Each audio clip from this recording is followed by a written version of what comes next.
Okay, we're going to learn to weld with Mike Marchant. We're going to do a couple of different styles. We're going to do seam welding and spot welding. Mike has nicely prepared us some sheet metal, 1 mil. We're going to have a go with.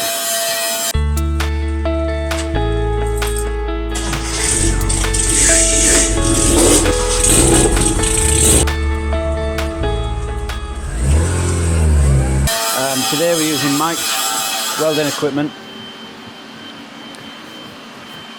We're using a trusty MIG welder. It's a MacAlister MW160MIG. What can you tell us about this welder, Mike? Premier Pre, cheap from the Castorama. Nothing special at all. Fantastic. What gas are we using? NMX. What does that mean? It's a mixture Of? 2 gases. Which two? Carbon dioxide and argon. Copy. 70-30 mix. Okay. And what size spool do we use? We are using 0.8 wire. 5 kilo that one. Okay. 0.8 wire. Yeah, I've got 0.6 down there as well.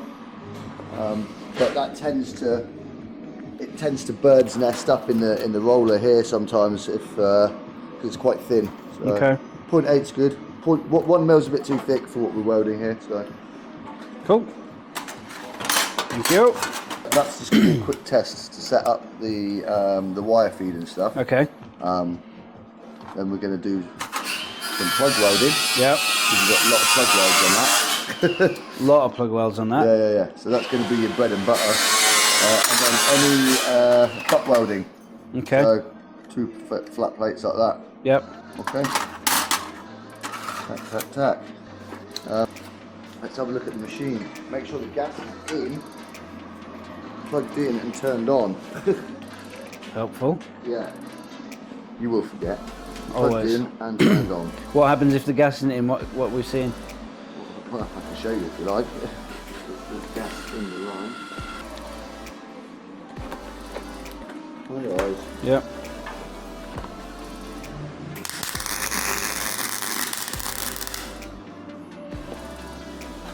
So that's without the gas. Not very nice, is it? We've got porosity in there. There's no shielding, so it's oxygen and stuff getting in there. Yep. Atmosphere. Okay. Can we do one on the same thing with the gas? Yeah. See what it looks like? Probably the same. Very nice.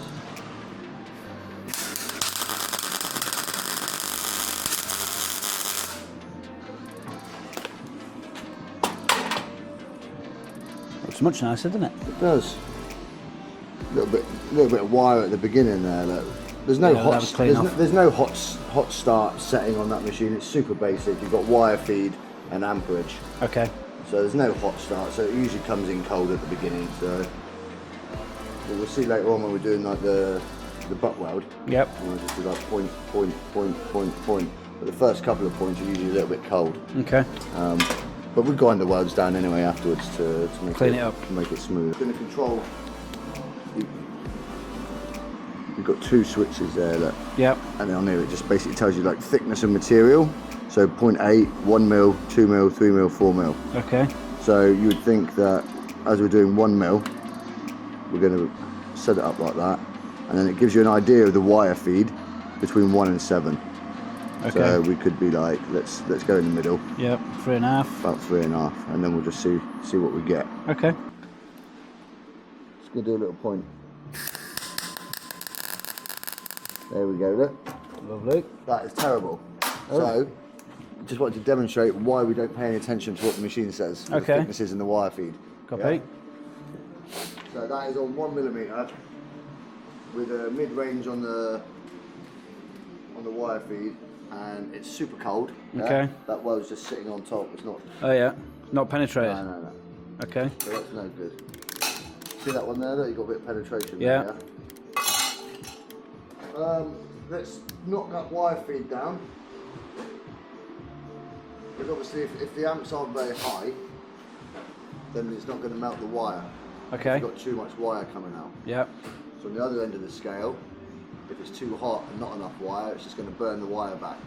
So you've got to basically all you're Find trying something to in do the is middle. find the happy medium between wire feed and amperage. Okay. As we can't control the amperage per se by having a dial to give Yep. it exactly what amperage we Okay. want, we've basically got the buttons. Is that like a high or low, a high and That's low? basically setting, yeah, like the thicker the material, the more amperage. Right. Yeah. Okay. So let's just turn the wire feed down. So let's go all the way down to 1, Yeah. and then we'll see what we get.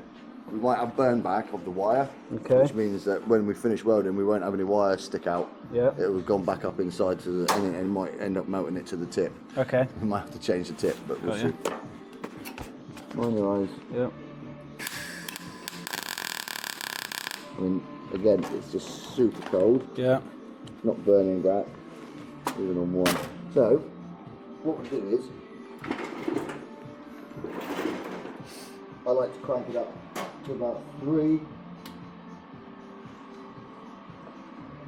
or 4. I mean, if I've got nice clean metal Yeah. and I've got a good butt joint, Yeah. you know, 3 or 4 if you're doing tack welds, you know, not too hot. If you try and do a continuous weld, it'll burn through. Okay. But, one thing you can do to set the wire up is basically put it on the amperage what you want. So we'll set it up for number 3 here. Yeah. And then what we'll do is we'll just turn the wire up as we're welding Okay. until we get that nice Yeah. sound. Okay. So I'll put my hand on the dial, pull the trigger.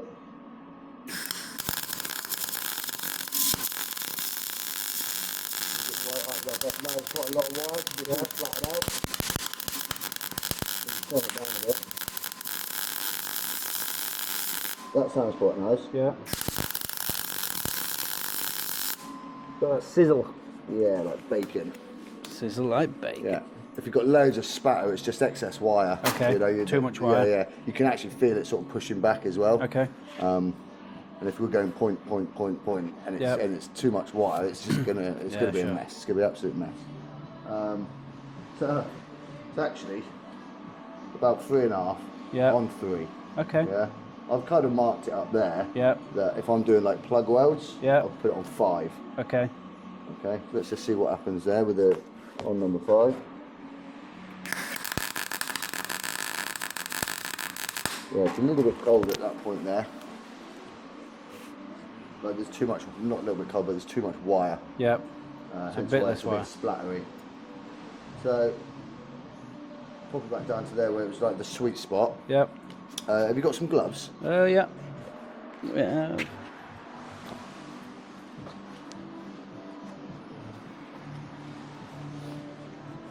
Like Copy. just like to trim that little noggin off as well from cold weld. So Fresh start. yeah, it's nice to have a nice clean. What am I doing? Just like a plug? Yeah, just do a single spot. Table's moving now, look. Yeah. See how close you are to the edge? Yeah. And it's burnt through? Yeah. It gets quite hot. Okay. So you have to watch that when you're doing your plug welds because sometimes they will be close to the edge. Yeah. So like, what I do is when I'm plug welding that, if that's close to the edge like that, I'll start on that edge there and wash it around in a circle. Like Okay. that. So you just move around in a circle and then, Supposed to and heat then a we're little done. Yeah. Well, it's going to get hot. Yeah. It's super thin. 2 or 3 seconds. You're about 1 or 2 seconds too long on Okay. at the end, but Yeah. it's fine. We'll work on that. Let's do a couple more single ones just in the middle there. Okay. Yeah. Can you see what you're doing when you're looking at it? Sometimes you might have to come in from the side. See what I mean? You want to Yeah. see where you're at. That's it.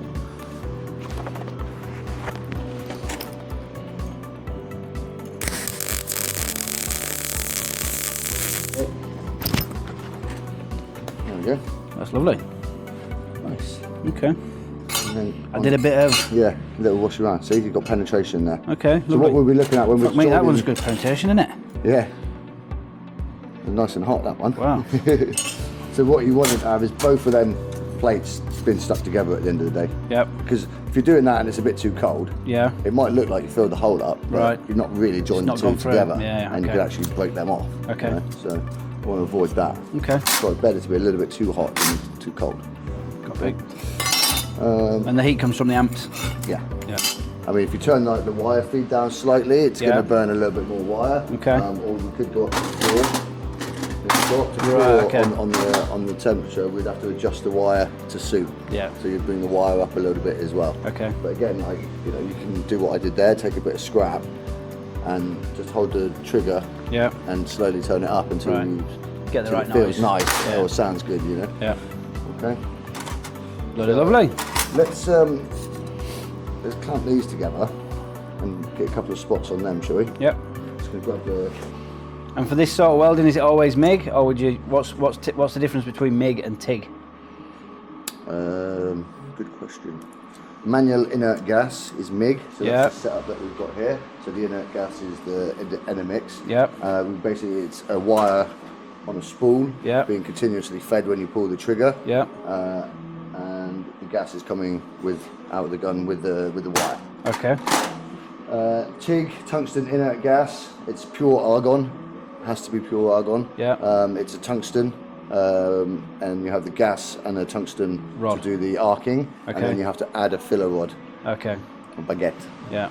So, and then and then you're using then they're using the pedal as well, like an accelerator. Yeah. It's more finessing. This is a bit more practical. Yeah. Like if you've got loads of welding to do, like in long runs and things, you know, you're not changing the baguette every 300 mil or something like that, you know. Okay. But you know, it's like rubbing your head and patting your stomach, Yeah. because you've got the foot doing the amps, you've got this hand controlling the arc, and then this one feeding the. Okay. The. This is a bit more, straightforward. Yeah. Well, that's earth to the bench, which is earth to that. Okay. Goes through that. So it doesn't need to be it's not so The super closer sensitive. it is to where you're welding, the better. Okay. Like, so you could do that. Yeah. Yeah. Yeah. There's a lot going on there.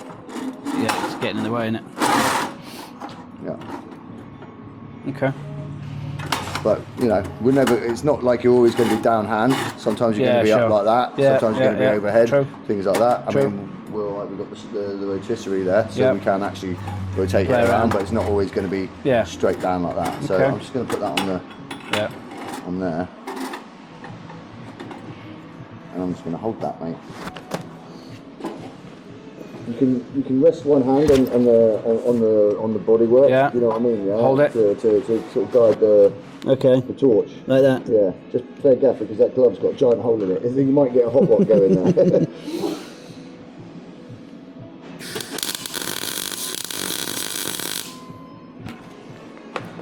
Boom. Missed out. Try not to move so fast. Yeah. Initiate the arc first. Okay. Like, you do 1 second without moving. Yeah. And then once you get going, just do a little wash around there. You think I'll be able to fill that up? Yeah, of course.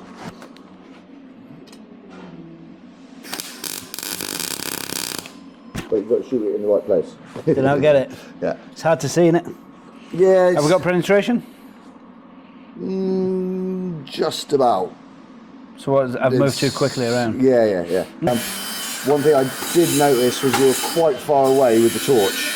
Okay. So you're Don't want to be closer. Your arc level's quite low. Oh, really? So you need to be a little bit closer. Okay. The further away you're getting, the less concentrated the arc is, the colder it's going to be. Okay. Yeah. So that if hence more build up on the front. Yeah, your wire's sort of like there. Oh, was it? Yeah. Okay. Quite far away. I mean, that's probably to be able to see what you're doing. Yeah. So that's why I was saying before, if you need to move your head in there, down to the side, okay, so you can kind of see what's going on.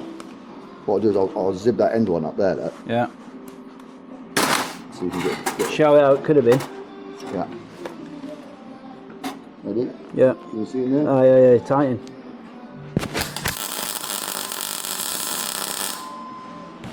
Just confirm. Yeah. We've got massive build up. Yeah. And we've got penetration on the back. Okay, cool. So that should hold together. Yep. Copy. We've got multiples of them. You see the distance where I've put these? Yep. Yeah, about 40 mil apart, something like that, you know. But it depends on the piece that you're welding and stuff as well. Like, I mean, you see on there how far apart they are. Like they're 40 to 50 mil apart. Yeah.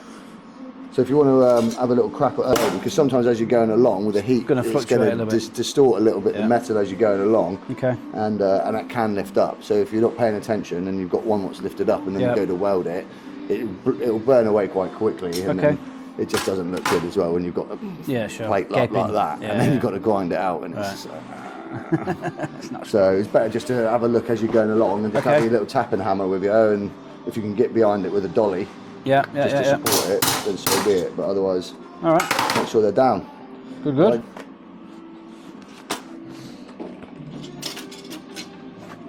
Want me to clamp that to the... No, let's see how we go.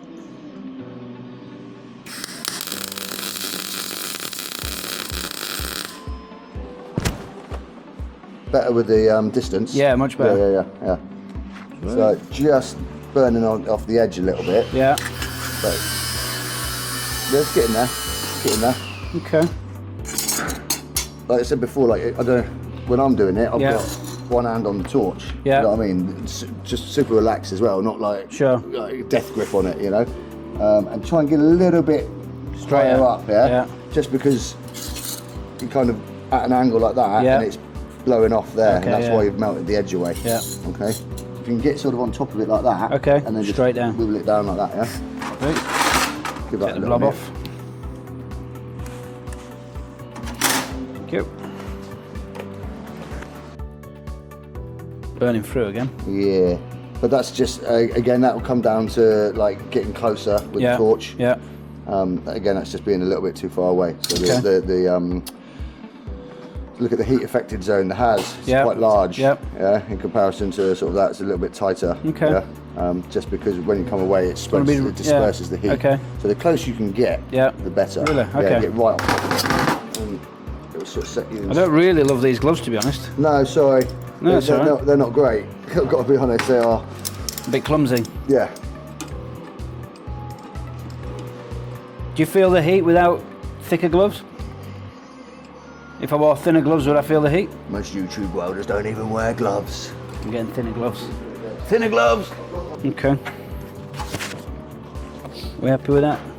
I don't know. You? Nah, I think we can do about that. They might be a little bit sharper, those supplements there. I've had these since I was an apprentice. What length should we aim to? 8 mil, something like that. Yeah. Something like that. Like with these, if you put that in there like a standard, and then that's that sort of thickness. Okay. I don't know if that's the actual standard. That's just how I like to do it. Yeah. It depends on the process as well. If you need to get into a tight corner or something, you know, you've got to have a bit more stick out, but then you've got to allow for that with your wire feed, but then you've got to allow for that with your amperage and things like that. But for what we're doing, mate, just try and get nice and close. Okay. Have a way.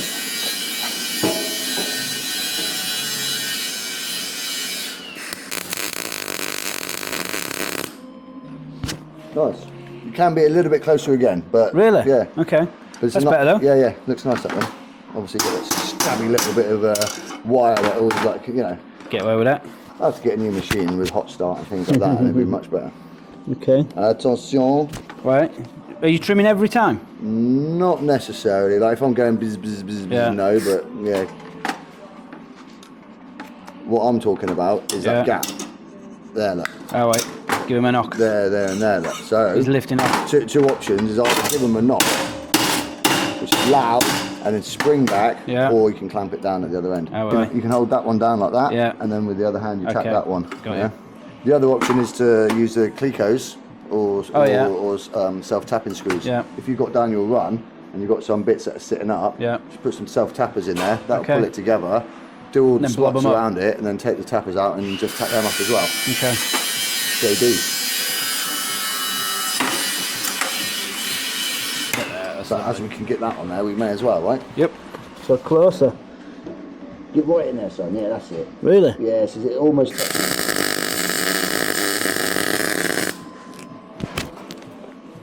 I'm probably about 2 to 3 seconds for the less. In total. Okay. What was that? 3, 4? About 4. Yeah. It's long. Up and over. More, yeah. Okay. A lot of weight in there. Mate. Through there, yeah. And your wire will get. Can it go over the shoulder? It can. Does that take the weight off like a bit? TIG welding, mate. Yeah. There we go. It's just not always practical. Yeah. To get over your shoulder. We missed that one completely. Missed that one. Because there was no stick out, so you couldn't really see. No, we had. Yeah, it was right back there, so you couldn't really see sort of where you're Where going to we're be going. shooting, I think. Yeah, so you've got to have a bit of stick out there. Aim your stick out in the hole.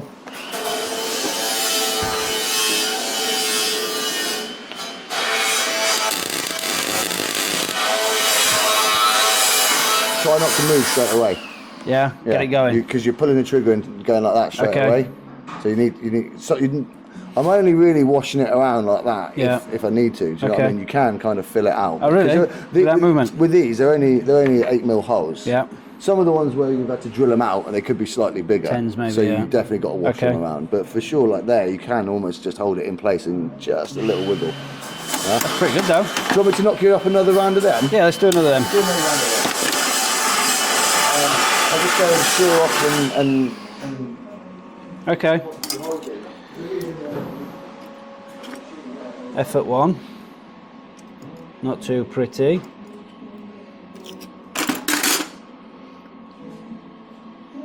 Effort 2, looking a bit better. That's the last one I did.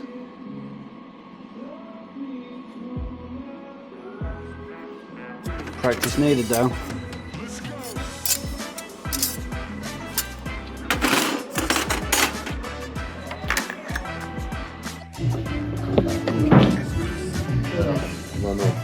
squad round it and put it out.